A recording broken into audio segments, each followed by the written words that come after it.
Hey everybody, this is Josh and Zara Jenkins with OCPs to Overalls. This is Ep.2 of our podcast series, Growing Tall. And today we have Megan Hight from LivingTheHightLife on. She's a homesteader out in South Carolina, raising meat rabbits and writing lots of books on how to do it for everybody. Real excited to have you on, Megan. Thanks for being here. Would you like to introduce yourself and explain what you're doing out there in South Carolina? Absolutely. So, like you said, my name's Megan. I go by Living the Height Life on all social media platforms. It really started as a journey to living a better life. We started by selling everything in the suburbs and traveling the United States for 2 years. I'm a nurse by trade, so we travel nursed and found South Carolina just to be home. During our travels, we experienced that freak snowstorm where like Texas was frozen, everywhere was frozen. We were all the way up in Iowa and it was like negative 15 degrees. So we live in an Mm. RV. I don't know if y'all can tell behind me, but negative 15 degrees in an RV means you have no running water. You have basically no power. You have nothing. And we have a now 4-year-old little boy. So talk about the scariest time in your Wow. life when you can't provide for your child. So when that happened, I decided right then and there we would never be in that position again. My son would always be provided for, and we started looking for a homestead, and we ended up in South Carolina. So now we're completely off grid. We control our own power, our own water, and our own food sources. We do still It's buy some from the amazing. grocery store, but our Wow. goal is to be 100% sustainable one day. Just once you're a parent and you never want to be able to let your child down and not be able to care for your child, so he's been our driving force behind every bit of it. We started with rabbits. They were our first homestead animal. They are still my favorite homestead animal because they are just sustainable. They grow easy. Anybody can take care of them, and you can produce a lot of meat off of meat rabbits. So I know as long as we have rabbits on our homestead, my son will always have food. And that's really what got me going. And I just want to share that with others. I've had people reach out to me on Instagram who said, they got started into rabbits because of me, and then with inflation, they weren't able to provide meat from the grocery store for their family, but they had the rabbits in the backyard and they could feed their families. And so that's when I started writing books and sharing everything because everybody needs that knowledge. Mm. So are you entirely self-sustaining on raising rabbits, or are you guys still traveling nurses? Are you still doing that? No, we are settled down now. Totally like off the grid. We have our own solar power, rainwater catchment, composting toilets. We have meat rabbits, we have chickens, we have goats that we do for dairy. We grow a huge garden and I store all of that. We do have to still buy in some things, but we're getting there. Yeah. Wow, that's awesome. So you're entirely sustaining your whole family on the things that you don't have to buy anymore. And then Hmm. are you selling your products that you grow on Homestead? Are you selling breeding stock, or is it just the books that you're writing, stuff like that? So our goal is for next year to start selling breeding stock. We've had to expand our rabbitry. I have so many people asking to be on this wait list for breeding stock because our rabbits are special in the fact that they don't get fed commercial rabbit pellets. They feed Hmm. a whole foods diet, and we've really bred for animals that will thrive on a whole foods diet. And so they're kind of unique in that we have a lot of people waiting on that. But this year we focused on expanding our rabbitry and upping our breeder amount. So next year, next spring, I'll start selling breeders and hopefully breeder trios to get people going. Okay, wow. Yeah, I see a lot on your social media that you're really big on focusing on like uh, completely free ranging your rabbits, and I know you've written a book on Mhm. it. How to I think it's how to feed your rabbits for free, right? Um, Feeding meat rabbits for free. yeah. Okay. So you've completely like uh, you've narrowed the aspect of raising meat rabbits all the way down to like a way people could do it in their backyard, right? Like they don't need Hmm. feed necessarily, or they can make it themselves. Um, that's super Yeah. cool. I So during my During my studies, I found that rabbit pellets have only been around for 100 years. Before that, everybody fed rabbits in their backyard. So we've literally Oh just wow, lost the knowledge because nobody passed it down. So I'm just like relearning that knowledge to pass it on so it don't get lost again. that's super cool. Um, yeah, because I would imagine that's they were mostly fed table scraps, kind of like chickens, I would assume. And I think Hmm. they eat a lot more grass than chickens do, so they may not even need that, right? Yeah, a lot of garden scraps, just like when you grow squash, the leaves from the squash plants can go to feed a rabbit. So, just Hmm. as I go through pruning stuff in the garden, they get the scraps, they get the weeds that I'm pulling up and things like that. And then we cut down tree branches and stuff. When you prune your trees, those can go to your rabbits, things like that to sustain them. That's awesome. That's amazing. Um, how did you focus in on rabbits? What drew you to? It seems like you're very focused on rabbits as opposed to maybe the chickens or the goats. But Hmm. um, is it just because they're cuter, or they? Is I it mean, because they're they're pretty cute. easier to manage? They Like are. I know very little about raising meat rabbits, and anything I've learned is on the side from Joel Salatin and his son, and we focus mainly on Yes. chickens in our experience. So just curious how you got focused on rabbits specifically. Well, rabbits I found were more easy to reproduce. So we breed our rabbits 6 times a Mm. year, and on average, they have 7 kids per rabbit.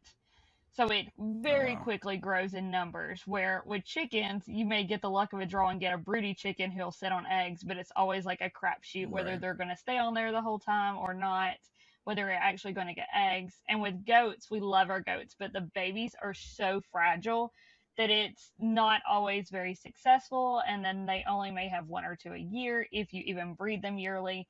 So then again, they're just not as sustainable.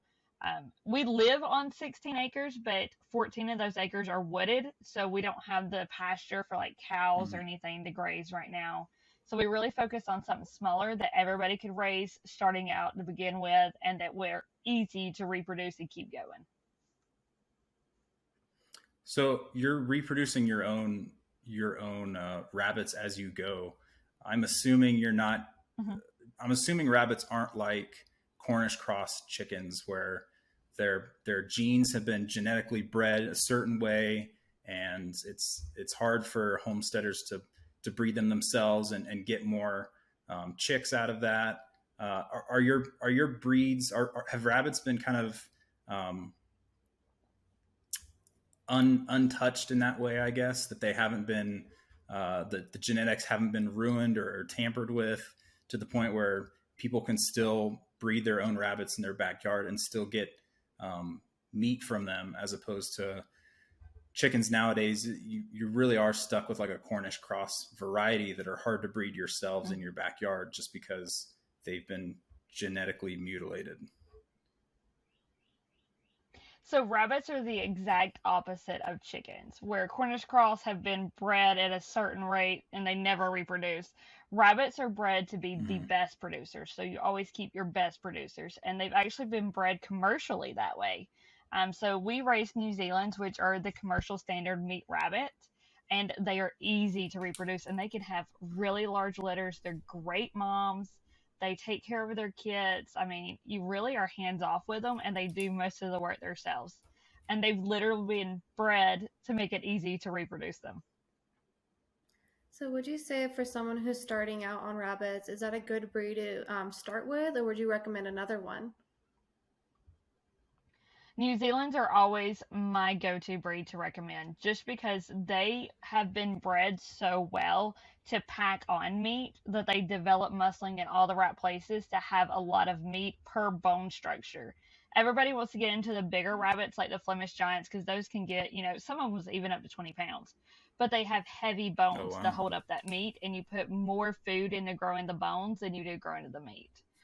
So New Zealanders are the opposite. They have very thin bones and focus all of their food energy on meat. And they grow out basically the same as Cornish cross if you get a good standard meat rabbit. Some of them can hit 5 pounds by 8 weeks. The goal is at least 5 pounds by 12 weeks, and that's usually their fryer butcher weight. Okay.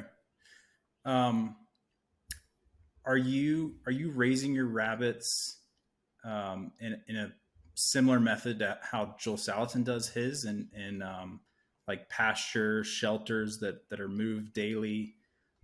Is that the kind of the method that you're following? Or are you doing something different? That's the only one I'm familiar with, so I'm curious. Yeah, so the reference that you're talking to is rabbit tractors. They're similar to chicken tractors. We have about 6 of them that we move, and that's where I love for all of my grow out. So the rabbits that are growing up, that's between weaning age and butcher age, I love for them to go out there and get moved every single day. We also have a rabbit colony where Mm. I can keep a lot of our breeders together, and they can have kits in there, and they live together and take care of their babies together, which is really cool. And then we're putting in cages this coming up week. I've never done rabbit cages, but we are focusing on teaching other people how to raise rabbits. So I really feel like we need all settings of rabbit living, because like it may be more feasible for y'all to have rabbit cages than it is for y'all to have rabbit tractors. So when I breed rabbits, I want to be able to sell those who are going to cage raise rabbits that have been bred to cage raise. That way it's something they're used to and it's not going to be a big stressor for them.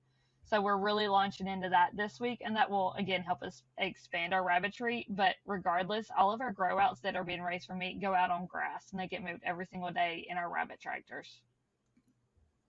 That's awesome. Wow. Okay. So you're really focusing in on educating others at this point. Like, it sounds like you've got it down pat. Your family's fed. You know how to do it all. Now you're writing a lot of books on how to do it. And you said you were going to start teaching courses at your homestead. Yeah. So I really love to teach and I love to research. And part of that comes from my nursing background. I have an associate's degree in nursing, Mm. which requires a lot of research. So I really Right. dove deep into researching on how to do this stuff. But I feel like it's kind of a waste to hold that knowledge to myself, and being able to share it with others and get the information out there and help other people. That's my goal in life. That's why I went into nursing, is to be able to help other people. And this kind of combines those two passions. So I write books. I have another book coming out this year, actually 2 more books coming out this year.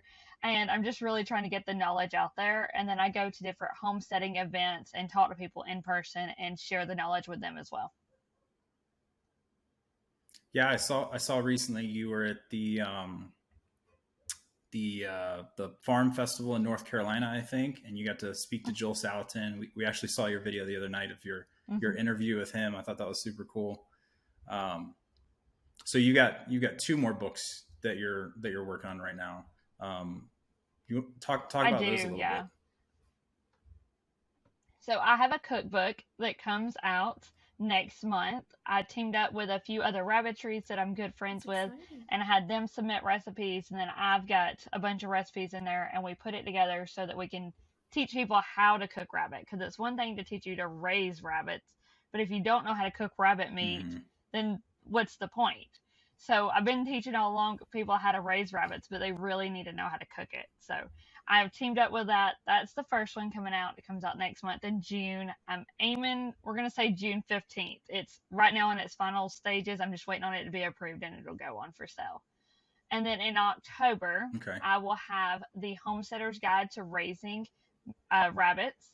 And that is going to go everything from birth to butcher. And it's literally going to walk you through how to choose rabbits, how to know what makes a good meat rabbit, what breeds are the best, how to set up your rabbit tractors or cages or colony style, and basically how to troubleshoot raising rabbits with things like medical conditions, how to treat them naturally, how to feed them all the different ways. It is going to be like the one stop shop guide to raising rabbits, because I just want all of that information that I've been sharing in one book that you can put on your shelf. So if anything happens to the Hmm. internet and you can't reach out to me, you have the information at your fingertips.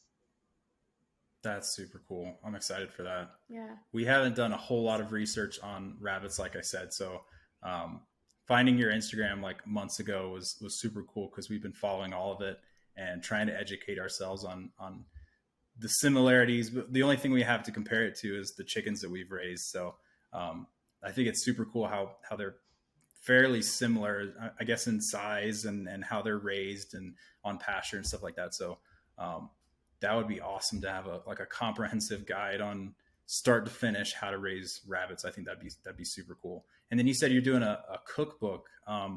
How is Hmm. how is cooking with rabbit different than like um, any other protein? I'm guessing is it closer to like a red meat than like chicken? It's actually very similar to chicken. So when I tell people what rabbit meat's Oh, like, I always describe it as it's got the flavor of chicken thighs, but it's lean like chicken breast. So that's where you really have okay. to balance it is cooking the rabbit so it doesn't dry out because chicken breast can dry out very quickly. And rabbit has even less fat on it than chicken breast does, but it's higher in protein than chicken is. So it's really good for you. Oh It's wow. super Okay. easy to digest. You just have to know how to make it tender and to be able to get it cooked. But most chicken recipes, you can sub rabbit in it and people will not know the difference. Oh wow. Oh, and when you say it's like higher in protein than chicken is, are you talking about like grocery store chicken or like actual like pastured poultry that's actually higher than in protein than grocery store chicken is? It's higher than pastured poultry as well. Yeah, all chicken. Rabbit's Wow, higher. okay. It's higher That's than Oh wow. beef amazing. and goat and chicken. The only meat that comes close to rabbit in protein percent is turkey. Wow. Hmm. Okay. Have you done like lab analysis of the rabbit that you're raising? Have you done like a full nutritional profile of the rabbits you're raising? I haven't, but I should. That's a good idea. I don't know where I would get that done at, but I would love to see how it differs with its whole foods diet based on commercial rabbit standards. Yeah. I think we haven't done it ourselves, but I think a lot of local colleges, a lot of their labs will do nutritional profiles on. I know people send in like their eggs to colleges to get nutritional Hmm. profiles versus like a grocery store egg.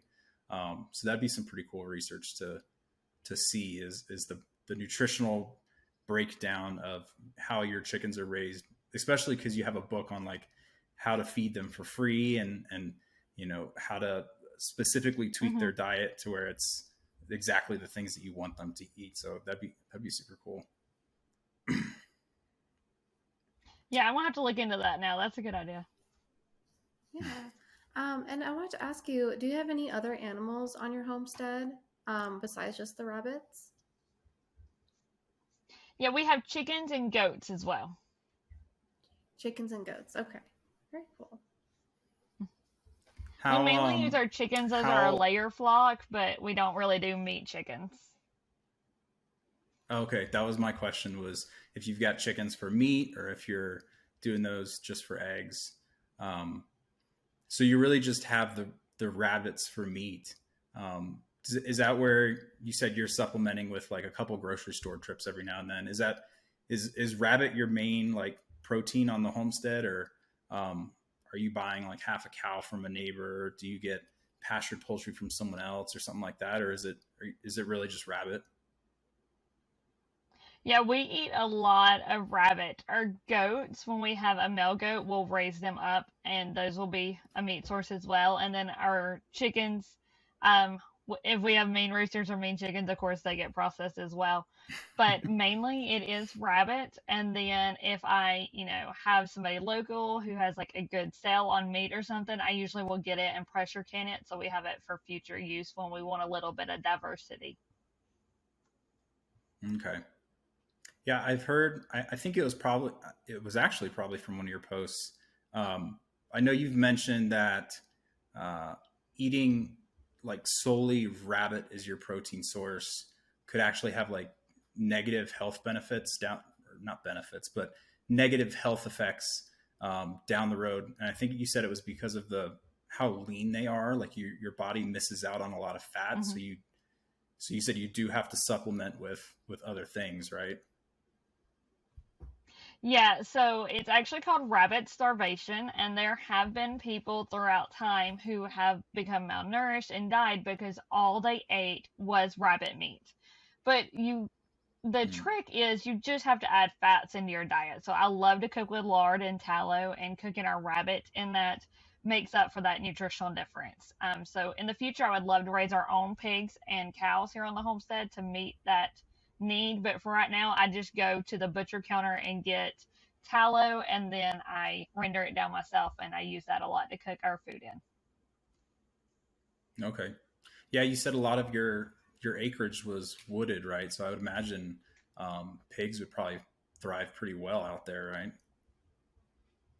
Yeah, so the only thing holding us up on pigs is I want to up our forage so that when we bring pigs in, we're not bringing them in just to grain feed them. So I've really Mm, been upping how much forage we have available, what our nutritionally rich plants we have available, so that I can feed the pigs off of that, and then our leftover milk, and of course leftovers from cooking, and kind of supplement their diet and try to stay away from having to bring in store-bought grains. I'm not against it. right. The thing is, it just kind of breaks that sustainability. So either you're buying your meat from the grocery store, or you're buying your feed from the livestock store, and you're just not sustainable. Right. So I'm trying to up our sustainability instead of having to rely on the store for something else. That's very smart. And so, are you going through your woods and planting new plants that you would see fit for the pigs, or are you trying to kind of build an ecosystem where it kind of naturally grows, like watering or mulch? I don't really know how it works, but I was wondering if you can go into detail about that. Yeah, so when we're going through and we're clearing a lot of our land, we're cutting down any trees that are not productive food wise, or by being like a nitrogen tree that puts more nitrogen in the soil. So anything, we have a lot of pines, so all the pines are coming down because they don't do a whole lot for us. Now I can use green pine needles to like deworm my animals because that's a great dewormer, Hmm. but I don't need 16 acres of pines to do that. So we're going through and clearing a lot of stuff out, and then planting trees in their place that are very nutritionally dense, like willow trees. Willow trees have great nutrition in them. So anywhere where we have like a low spot that holds water, it's getting a willow tree put in it because it will control that water as well as providing nutrition for our animals. Oh, okay. That's super smart. How are willow trees exactly nutritional? Um, do they drop something that the animals can eat, or is it more of like the foliage that the animals can eat? How does that work? Yeah, the foliage of the willow tree is actually high in protein and fiber. So it really helps to meet protein needs for animals as well as having different vitamins and minerals in it. And then the bark of the willow tree is also nutritional for them. It has fibers, it has other minerals in it. And I want to say willow bark has some medicinal properties, but I haven't quite looked in to see what they are just yet. But we, like our goats and stuff, will go and gravitate to a certain tree when they need something, and they'll eat the bark right off the tree.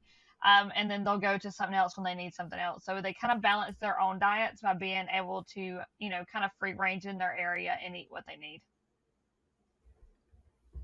Wow, that's Wow. Okay. amazing. You mentioned you had chickens for laying stock. Are you are you are you feeding them grain? Are you feeding them feed? And then if so, how are you trying to make that process more sustainable? I know there's lots of people that are raising layer feed on compost and specifically like growing bugs and worms on purpose to try and feed their laying stock with. How are you doing your chickens? Yeah, so our chickens are currently our only animal that get any store-bought feed, but we try to keep it to a minimal, and we do supplement. They get all the scraps from butchering days from butchering rabbits, including like the rabbit hides, which the flies then gravitate to, lay their eggs in, and then the chickens can scratch that and get the maggots out. We feed them on compost, so they Mm, live on a deep bedding system where they are constantly scratching and getting the bugs out of the compost. They do get free range days where they can free range around the area and kind of control the bugs a little bit. We have to watch them so they don't scratch up the garden and stuff. So they only get those on certain days where we're out and right. about. And then my 4-year-old absolutely loves to go out and pick tree leaves and grasses and berries and things and throw them into the chickens to help supplement their diet. So that's one of his tasks. do you keep your chickens in like pastured tractors like Joel Salatin does, or are you keeping them in more of like a hoop house or something? Yeah, right now ours just have a small chicken coop and a run, and the chicken coop is actually made out of a chicken tractor. We started with all of our chickens in a chicken Okay. tractor. We had 80 meat birds, and I absolutely hated the chicken tractors because the chickens would not move out of the Right. way. Then they would get stuck under it, or if Mm. it was on uneven ground, they would scratch and get out, and then you're constantly chasing chickens. I don't know how Joel Salatin does it, but we could not keep the chickens contained in those things. So I was like, I couldn't do Oh it wow. anymore. We put up a run around one of the chicken tractors and lifted it up off the ground so that they can have their own little coop, and it's well ventilated for them. And then we just keep them in the run and let them out when we can. Okay, that's cool. Yeah, he his pasture is pretty. I feel like it's pretty flat. So I don't know if he has a whole lot of Yeah. issue with that. But the reason I asked is I know he's had a large hoop house that he's kept chickens in with deep bedding. Hmm. But you mentioned that you're going to have cage rabbits, and I know he had a setup. Where he had rabbits above in cages and chickens below, and they kind of complemented each other to where the chickens would mix the rabbit manure into the deep bedding. They would peck up any dropped feed from the rabbits. Have you thought about anything like that when you go with cage rabbits? Yeah, so the setup you're talking about is called a racket house, which is, rabbit and chicken put together. Yeah. And I Hmm. have seen it in person. It is so cool to see how he's got it all working together. I love it. Yeah. We've thought about going with that. With our rabbit colony, the way it's set up, we're going to put the cages next to it right now, only because our rabbit colony catches rainwater. And so the rabbit cages, the roof on it will Oh, okay. catch rainwater as well, and it will all feed into one system. And that really helps us to, well, feed ourselves because we live off rainwater as well. But Right. it keeps our animals all in one place so that we can easily water them from that rainwater. Okay. Sweet. Um, What are you doing with rabbit manure? I know I know rabbit manure is like the best one that you can use out there for fertilizer and gardens and stuff like that. Are you are you collecting that somehow? Are you? I know you mentioned you're using deep bedding for the chickens. Do you? Um, I know you said you pasture raise your rabbits, so I'm guessing that's just going right into the ground. Yeah, so some of our rabbits are pasture raised in the rabbit tractors, and we just let that go right into the ground. We started with raw land, so we're trying to build up our soil, and then everywhere our rabbit tractors have been is just lush green grass behind them. So we love that. So they are That's awesome. Wow. constantly revitalizing the soil, so it grows grass, which they eat the grass, so it's just a cycle that works together. And then in our rabbit colony, which is where I talked about all the rabbits that live together, we put them on deep litter Hmm. so that they have the bedding in there. And then I clean that out and put that straight onto the garden because it is like gold for the garden. It doesn't need a set or Yeah. compost or anything. It's not going to burn your plants. And it is just really nutritionally dense for your plants.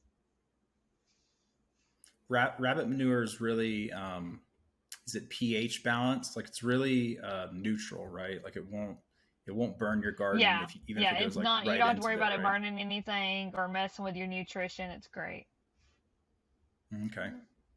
And how quickly did you notice a change like in your soil after you first started the rabbits?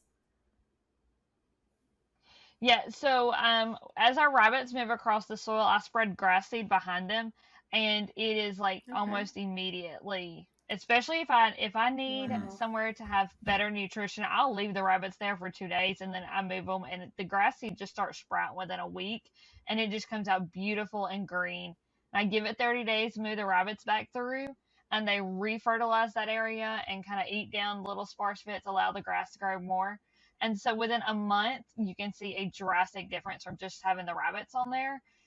We've been at this for a year, but the area that they're on right now, they've only been on for 3 months, and it is just beautiful green grass that I can go out there and make into hay or feed to the other Oh animals. We wow. let the goats graze it, things like that. Wow. So you said you're not pasture raising chickens, right? they're in like a coop, like a run? No, I'm not. Okay. Yeah. Have you? I'm curious. I know it's Go ahead. Sorry. yeah. No, so I actually am scared of chickens. So we don't Oh, really? let them free range Please because I explain. get very paranoid with the chickens around. You've had a Yeah. bad rooster, I'm guessing, right? Oh no. Yeah, yeah. So our rooster right now is a little cochin, and he's half the size of the chickens for that reason, because I just don't want to deal with a big mean rooster. But yeah, we don't Yeah. free range them just because I have that fear of chickens. So my husband does all the chicken chores. Oh, okay. I gotcha. I was just curious. I was wondering if there was a way, like, if you ran chickens in a tractor over pasture and followed them with rabbits, would the rabbit manure help neutralize some of the hotness of the chicken manure? If maybe they would work in concert, or if that would just put way too much nitrogen in the soil. I was just, my mind was kind of thinking like, how could those work together somehow if there was a way to run those together, like side by side or back to back or something like that. We did when we had our chickens originally in tractors, we moved them behind the rabbits. Because rabbits are kind of messy when they drop their pellets and things. So if you're pellet feeding, or Mm-hmm. if we feed a lot of sunflower seeds and oats, and they'll drop them onto the ground and make like a pile of them, and the chickens would scratch them around. And now I have random sunflower seeds and oats and stuff growing up on the pasture because the chickens kind of scratched them around and buried them a little bit for me. So it worked really well for that. I don't know how it would work in reverse. I don't know how well the rabbits would eat the grass if after the chickens have been on it. That makes sense. Okay. Yeah, just some thoughts. So I want to go back to so you mentioned that your husband takes care of the chickens. What is your family life like on a homestead? Like, does everyone pitch in? Is that like everyone's full-time job there, or do different family members work off of the homestead as well?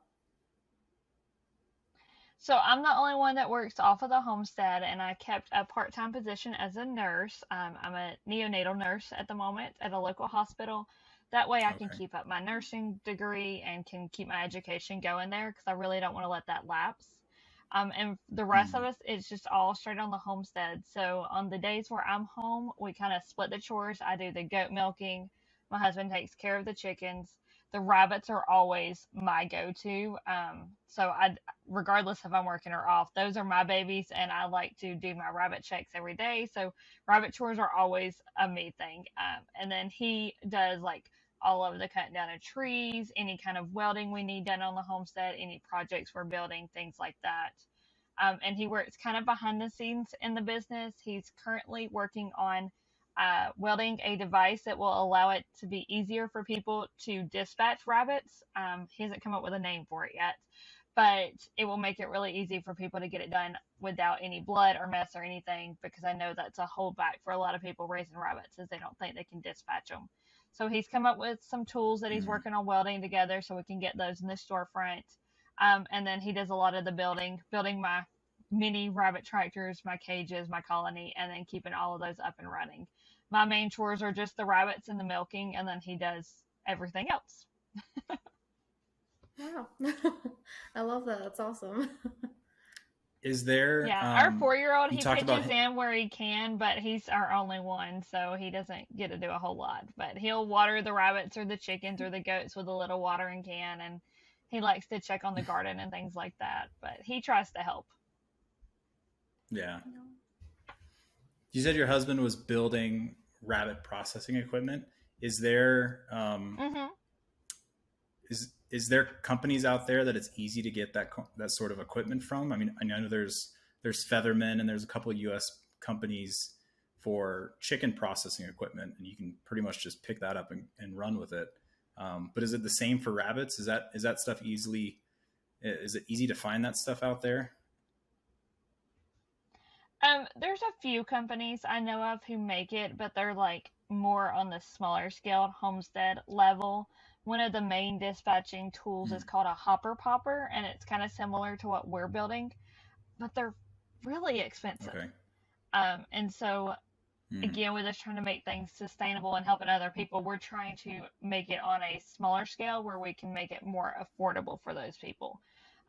But there are a few commercial companies where you can get like rabbit cages and some dispatching equipment, but just not much. can you can you walk through the process of processing rabbits without scaring any kids on that might be listening? Um, but I'm not familiar with the process. I we've processed chickens and that's about it. So I'm just curious, like just walk us through the process of how you would process rabbits. Yeah, so when you get started, obviously it's the dispatching method that you get started with. With our chickens, we use the killing cones, but with rabbits, we use a form Hmm. called cervical dislocation. And so you just dislocate their spinal column. There's many ways you can do that. You can, I mean, use something as simple as a stick or a broom and press it on the back of the neck and pull the rabbit at an angle and it will dislocate. It's very easy because there's nothing holding it in place. And that's an instantaneous death. So you don't have to worry about your rabbit suffering. Okay. The one my husband is building actually attaches at hip level to a wall so that anybody who has lower body strength can easily do it and they don't have to, stress their body too much.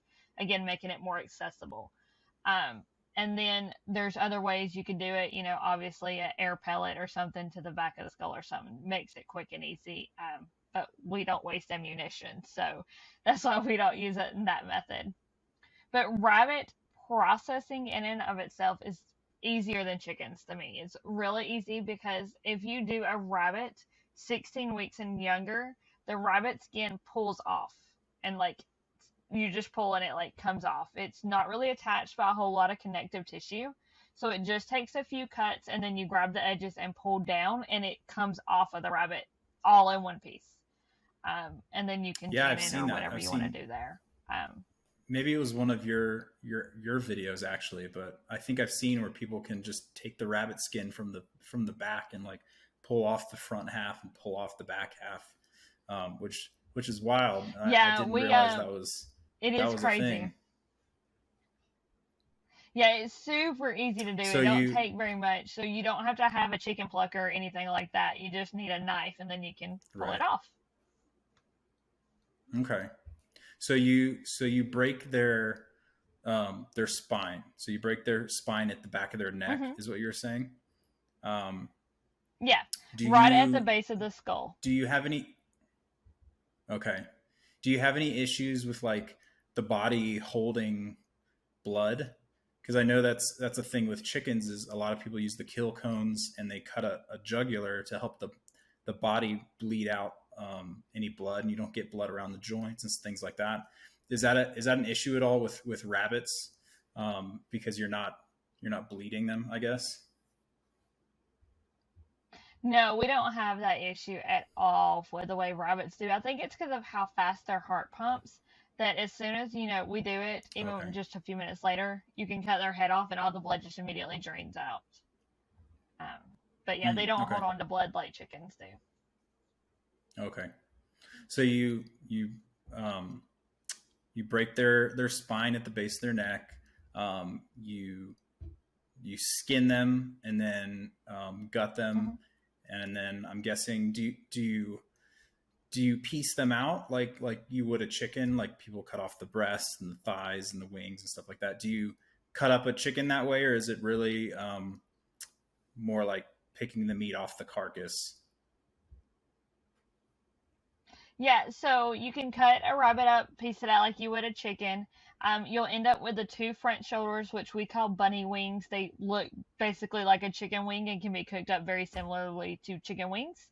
And then you end up with a Okay. rib cage, which we always throw for stock because there's not a whole lot of meat on it.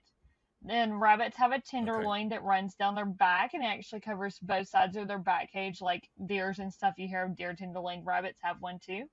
And then you have each of the hindquarters, which are their back legs, and those are like real meaty, kind of like chicken thighs. So you end up with the 2 back legs, a Mhm. tenderloin, 2 front shoulders, and then you have the rib cage, which we always use for stock. Okay, gotcha. That doesn't seem nearly as complicated as chickens, to be honest. Yeah. Not having to use a No, scalder and it's a plucker and stuff like that makes it sound um, way easier. I imagine it's pretty quick to process chickens or rabbits. yeah, it takes us no time at all to get rabbits done. I mean, we can get one done in 10 minutes easy, and that's doing it by yourself, start to finish, 10 minutes, and you've got a whole rabbit done. And it's cheap. You Oh don't wow! have to go out and buy all the equipment that you do for chickens. Yeah. Right. I know you've done it for a while, but um, was it hard to process rabbits originally? Like they seem a lot cuter than the little dinosaurs that we've raised, right? So like, was it was it tough at all? I know a lot of people think rabbits are just adorable, and they couldn't imagine processing or killing one, right? Yeah. So I definitely can't. So how was how was getting over like that aspect for you, at least in the beginning? Yeah, so our first rabbits we ever processed, I bought them already full grown. That way I didn't have that attachment of, them growing up. And I Mm. named them breakfast, lunch, dinner, and tacos. So that it was like always at the forefront of our mind that these are food. They're food. And I We think are just not going getting into it attached to with the these. mindset that they're food. Yeah, not getting Yeah. attached. You know them as food. You think of them as food, and that really helps. But it is a very sad event to put any Mm. animal down, even processing chickens, because you've cared for that animal, Right. you've loved that animal throughout its life, you've watched it, you have memories with it, and then you put it down. And then we always tell our son, they've had a great life. They've been happy. They've been well fed. Right. They've never been scared. They're always been safe. They've always had a place to live. And now they have a quick end. So they never had to suffer throughout their whole life. And he's always been with us for Mm. any of our processings. He knows. And after the rabbit is dispatched and it's no longer alive, we always take a few seconds and just let him say goodbye. And we say goodbye to the rabbit before we start processing him. But the actual dispatch part where you kill the rabbit is the hardest part of the whole thing. Once I get to butchering an animal, and to me, I look at it as just an anatomy. It's like biology lesson.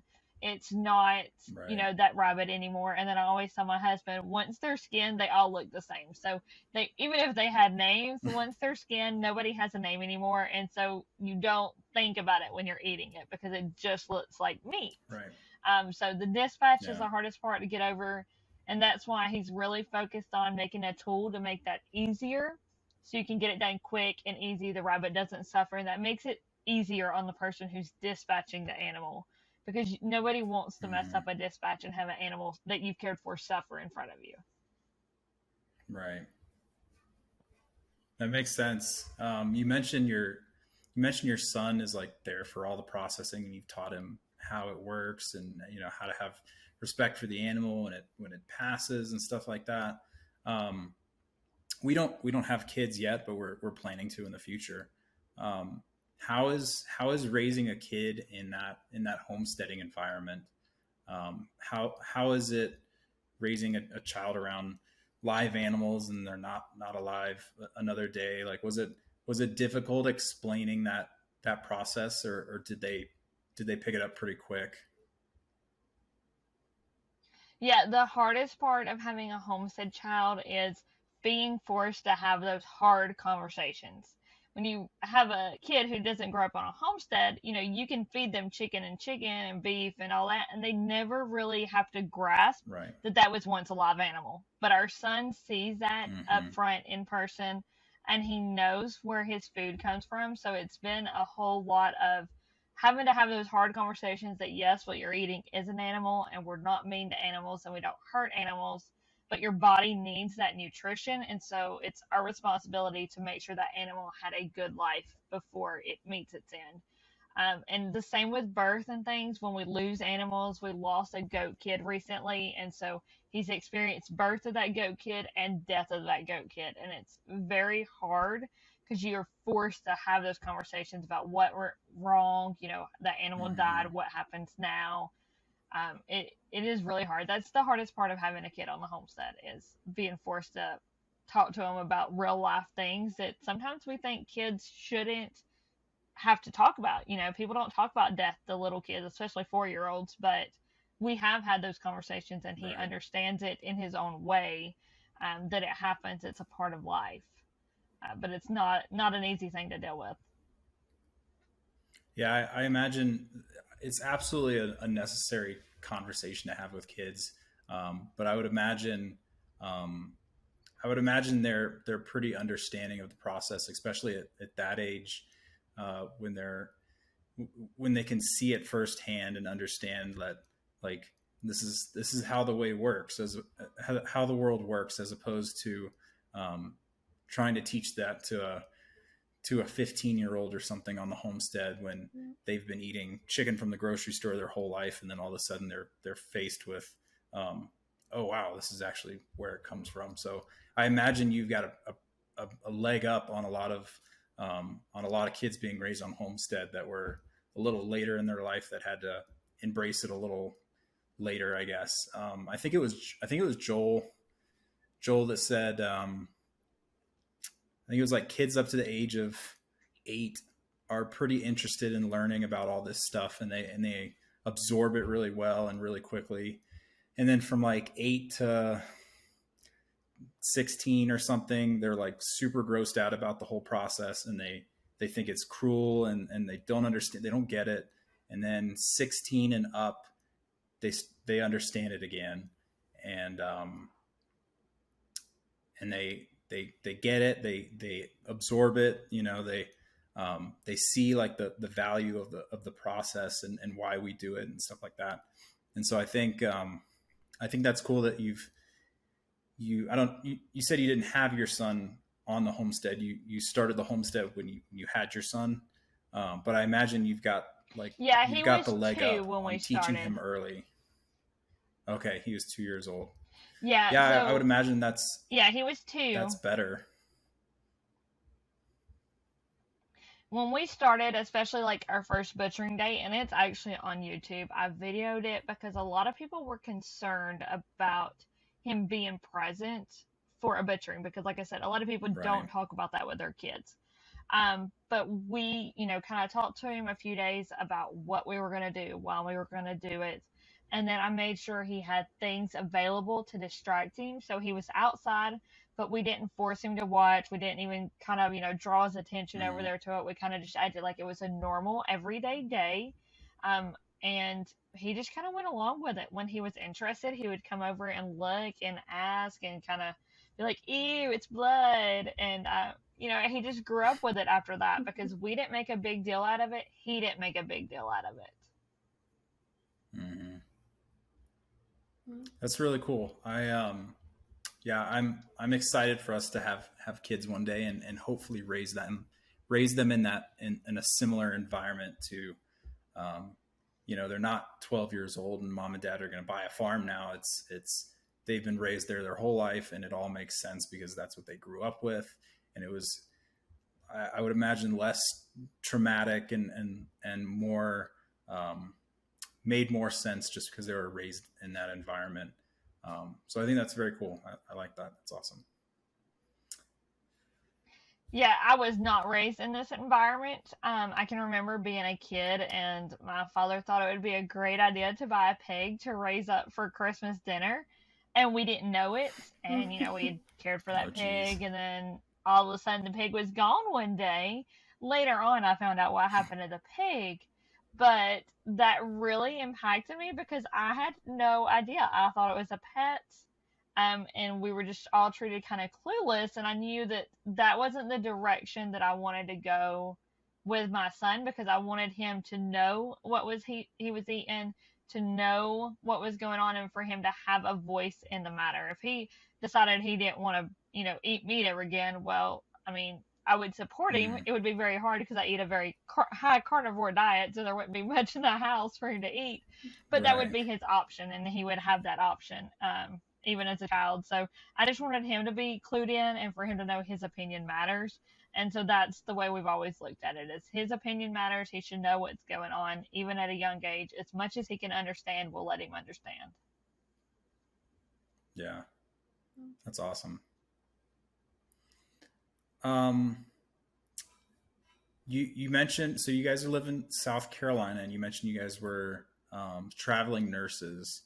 How'd you pick South Carolina? Because I asked because I'm originally from North Carolina. We're out here in Colorado right now with the military, but we have plans to move back to North Carolina at the end of the year and eventually start our farm there near our family. But how'd you pick South Carolina? So I was actually working in North Carolina, Charlotte, North Carolina, at the Children's Hospital there. And we just fell in love with South Carolina. The environment down here, the neighbors, everybody is so nice. We've always felt welcome. It doesn't hurt that we are very close to the beach, and we could go up to Asheville and get a little bit of mountain time, because we spent a lot of time in Yeah. Yellowstone, the Grand Tetons, Colorado. We love the mountains. So for us, Colorado kind of had the best of both worlds. I mean, not Colorado, South Carolina had the best of both worlds. And where we're at in South Carolina, we're about an hour and a half from Myrtle Beach, but we're only 20 minutes from the North Carolina line. So we are very much towards the coast, and up towards North Carolina. So hopefully y'all wouldn't be too far from us. It would be awesome to kind of meet up in person one day, for y'all to come to our farm events and stuff like that. That would be really cool. Absolutely. Yeah, it seems like there's a really strong concentration of a lot of like our modern farm educators seem to be in North Carolina. Like I know Justin Rhodes, I think, is out in Asheville. There's a couple up north, I think, in Durham that I'm following on Instagram. You guys are in South Carolina. Joel's right north in Virginia. It seems like, I'm guessing it's because of the climate for farming is pretty ideal out there on the East Coast.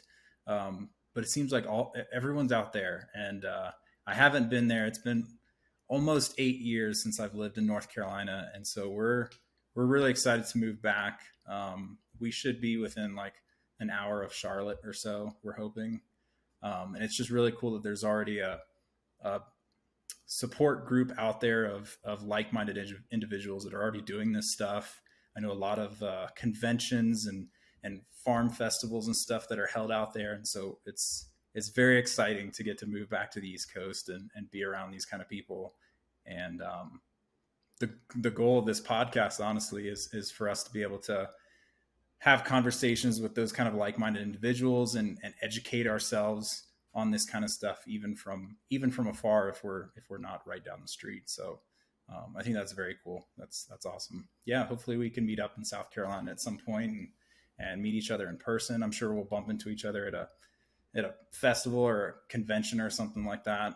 But that's very cool. So you just liked South Carolina. You were working in Charlotte.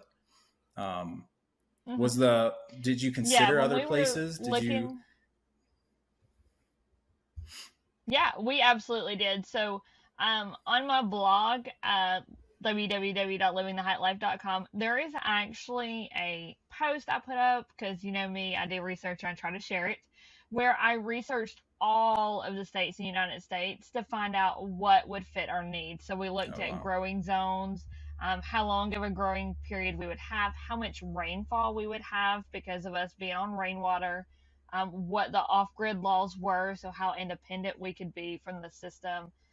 Things like that really took a play into what we were deciding, and I ranked the states based on that to see where things would fall. South Carolina wasn't number one, but it did make it up in our top 10.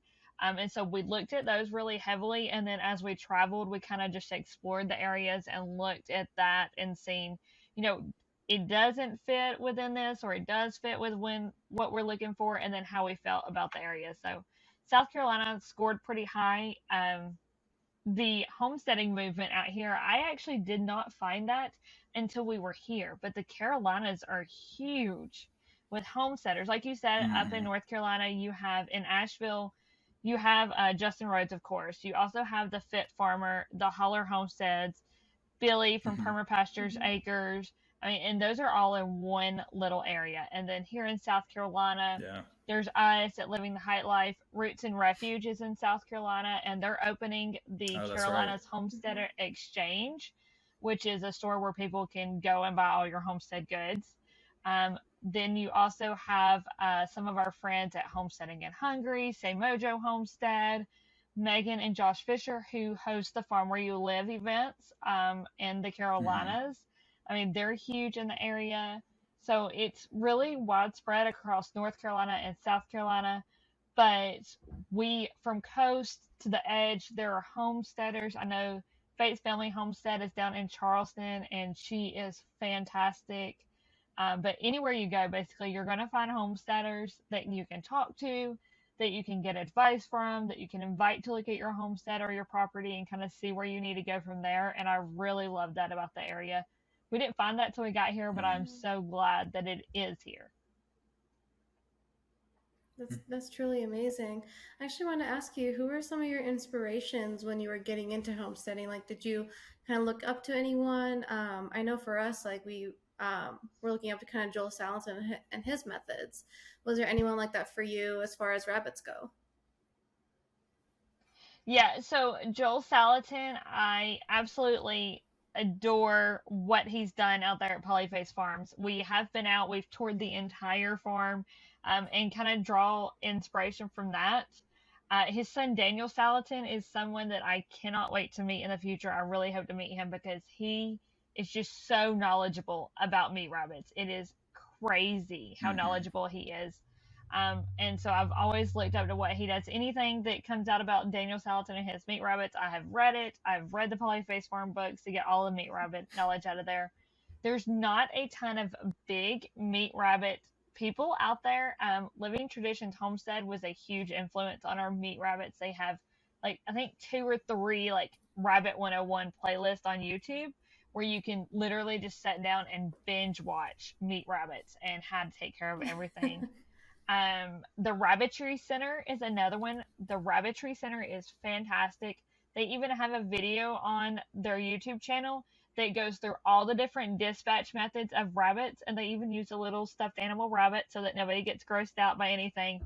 And they walk through and show you each method of dispatch and how you can do it and how to care for your rabbits and things like that. So they have really been a huge help to us and learning and growing from there. Well, thank you So for answering that. yeah, so it Yeah. sounds like there's not a whole lot of people doing it, like you said.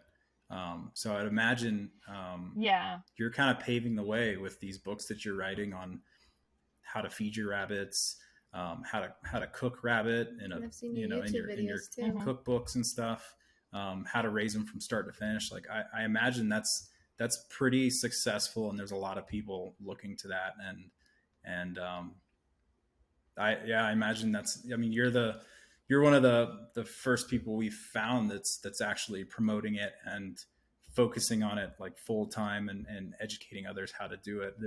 I know people do it on the side, kind of on their homesteads. I feel like Joel and Daniel kind of did it.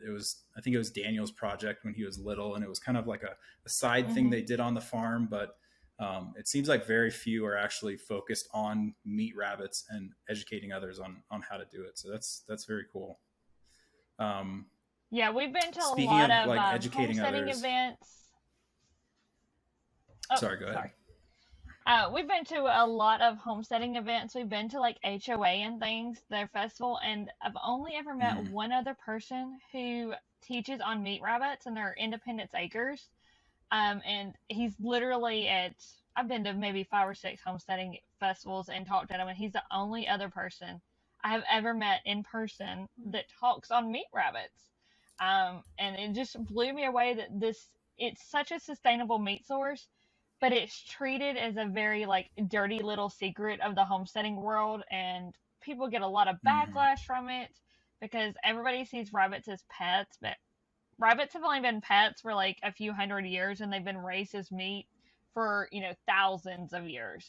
They're first recorded being raised Right. by French Hmm. monks in 500 AD, but before that they were raised by the Romans in the Roman Empire in like 100 BC. I mean, it's been raised for meat for Wow. many, many centuries. And it's only been Yeah. pets for like 100, 150 years. They became really big after World War II. So the Easter Bunny kind of put a taboo subject on meat rabbits, but Mm. there are some people out there kind of bringing them back to the forefront so people can, really learn about them again. Yeah. That's very cool. When you talk about educating others and kind of leading that charge on how to raise meat rabbits on your homestead as like a focus and not a side thing. Um, what are I know you're writing books right now, and I know you've mentioned doing cage rabbits and teaching courses on how to raise rabbits on your homestead.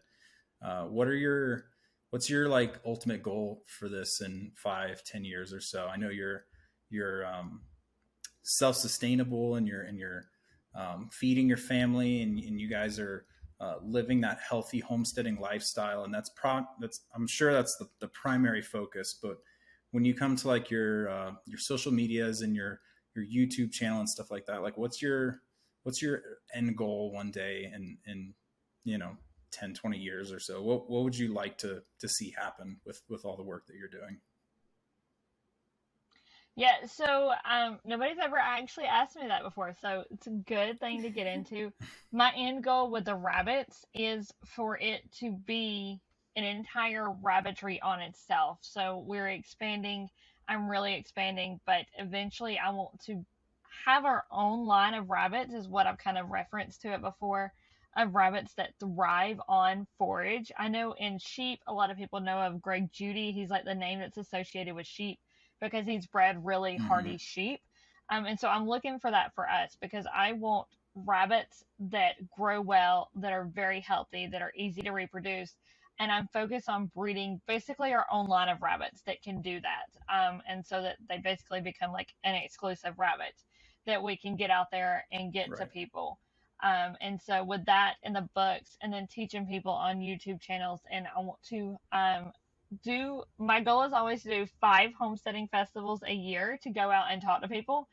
So the day that I hit 5 homesteading festivals a year, I will be like thrilled. But I really am looking to get away from the hospital as much as I can and to really focus on our homestead and being at home. We've basically cut down all of our bills, so we don't need much income. And then we're just building up our business and our forage to further cut down those bills. And then once, we're both home full time, parenting full time, homeschooling full time, I mean, that is the end goal. But to get there, I'm expanding the rabbitry and really focusing on developing our own line of rabbits that I can teach people with and show people and really just help better people's lives with those. So that's our goal. That's very cool. I like that. Yeah, that's really amazing. Yeah. Well, Megan, we've hit an hour here. So I want to just thank you for coming on and giving up some of your time to do episode 2 here with us. Why don't you tell everyone where they can find your books when they come out in, I think you said June and October. Are you selling on Amazon? Maybe plug your website and tell people where they can find all your social medias. Just let people know where they can find you, and then we'll head out. Absolutely. So yeah, all of my books are always listed on Amazon in paperback and ebook formats.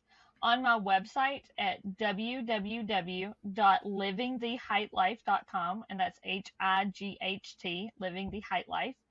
I will also offer signed paperback copies there and then ebook as well. And all of my books will always go on there. You can find me on Instagram, Facebook, and YouTube at Living the Height Life. It's all the same. And then, of course, you can reach out to me by email at livingthehightlife@gmail.com. Very cool. All right. Thanks, Megan. Thank I you. appreciate you coming on. Hopefully we can do one of these again in the future with you. But thank you for your time, and I Yeah, appreciate absolutely. appreciate I'm you glad to coming be on here. our podcast. It was very nice meeting you. Yeah. All right, Megan. You have a Nice to good meet one, y'all. and we will catch you next time. All right. Thanks to everybody. Bye.